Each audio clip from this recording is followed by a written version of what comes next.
Breaking news, the dangerous winds of Hurricane Michael just gaining strength again. The storm just hours from landfall.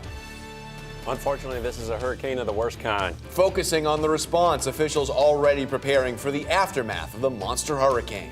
And the powerful Category 4 storm already wreaking havoc in the Panhandle. The damage we're seeing hours before the major impact. The CBS 12 News at noon starts now with breaking news. Hurricane Michael is set to hit Florida's Panhandle as a devastating Category 4 storm in less than 2 hours. This is an historic storm. The Panhandle never before hit by a storm of this magnitude. Thank you so much for joining us. I'm Terry Hornstein. And I'm Matt Lincoln. Winds right now at 150 miles an hour. And the storm is just shy of Category 5 strength. CBS 12 is the one to turn to for live team coverage from our crews there in the Panhandle and here at home in South Florida.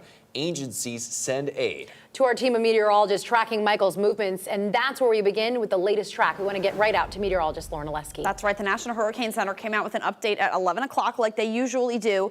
Then they came out with an update at 11:30, and now the winds are up to 150 miles per hour. That is very close to Category 5 strength. So Michael set to make landfall in just a couple of hours from now, right across the Panhandle, right near Panama City, and it will be moving across the state of Florida into southeastern Alabama and then Georgia, likely as a Category 2, so weakening rather quickly, and then as a tropical storm as it moves through South Carolina and North Carolina. The Panhandle has never seen a storm of this magnitude move through there. The last hurricane to strike the Panhandle was Hermine. That was back in 2016, and that was as a Category 1 hurricane. Prior to that, it had been 10 years.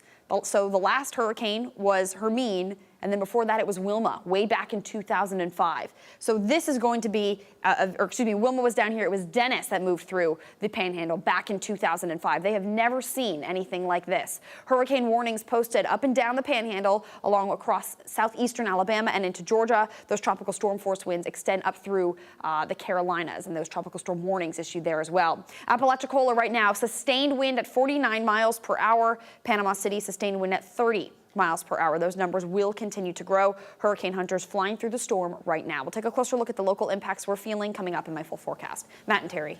Looking live now at Panama City Beach, there are wind gusts of over 100 miles an hour. Just moments ago, state officials shut down several roads and bridges. The message, hunker down and ride it out. Some areas in the Panhandle already seeing damage, like this big tree that fell on a home, or near a home rather, in Taylor County, in the path to see some major destruction and devastation. And we want to continue our team coverage right now with CBS 12's Mike Magnoli. He's just south of Tallahassee on Shell Point Beach. Hey there, everybody. Well, I'm coming to you from the driveway of our house, Crawfordville. This is Wakulla County, 45 minutes south of Tallahassee. And wow, those waves coming over the driveway, creeping up towards the staircase. Very intense as Michael, this isn't even a landfall yet, but very intense as Michael is working its way towards this part of the state.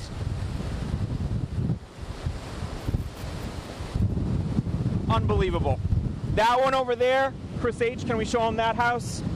That's the tallest one in the neighborhood. We're the second tallest.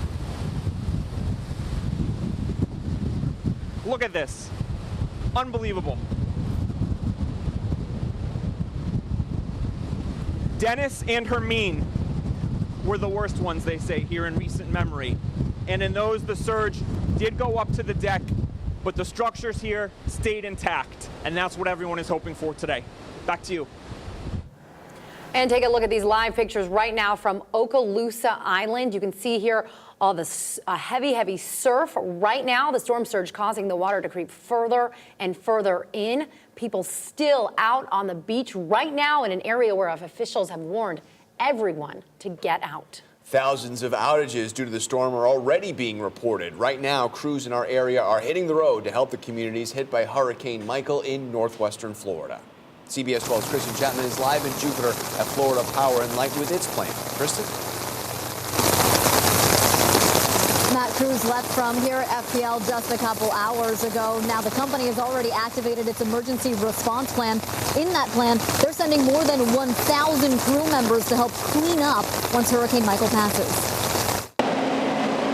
once they see the trucks coming into the area, you know, it's like a light of hope. A beacon of light. That's how Rodney Anderson, the lead specialist, Florida Power and Lights, describes his job when disaster strikes. Structure's broken, wired down, a lot of hazardous environment. Anderson helped restore power in many communities after a handful of major hurricanes, and the days are long. Everyone works 16 hours for 14 days straight without knowing when they get to return home. But he says it's worth it. What we enjoy most is being able to help people. Today, crews remain stationed in Daytona, Lake City, and Sarasota, ready to spring into action when Hurricane Michael is in the rearview mirror. Crews should arrive at those designated spots any minute now, and FPL wants everyone to take this time to review your own emergency response plans just to make sure you're safe if a hurricane does hit here. Reporting live in Jupiter, Kristen Chapman, CBS 12 News. Florida Highway Patrol is also deploying their emergency response team this afternoon. CBS 12's Rosie Woods just spoke to some of the officers heading out. She continues our live team coverage. Rosie, what did they tell you? Well, first I want you to take a look right here behind me. You can see all of the cars lined up.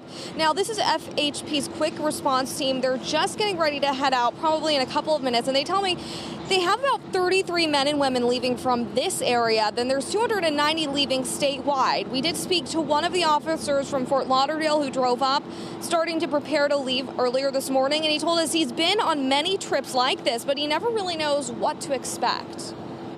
Most of these troopers have families and children, and they have, their life going on. So, at the last minute, they have to sort of rearrange their schedules and get ready. And this is really what a lot of us signed up for, to help people in their time of need. In total, I'm told about 600 officers will be in the area ready to help.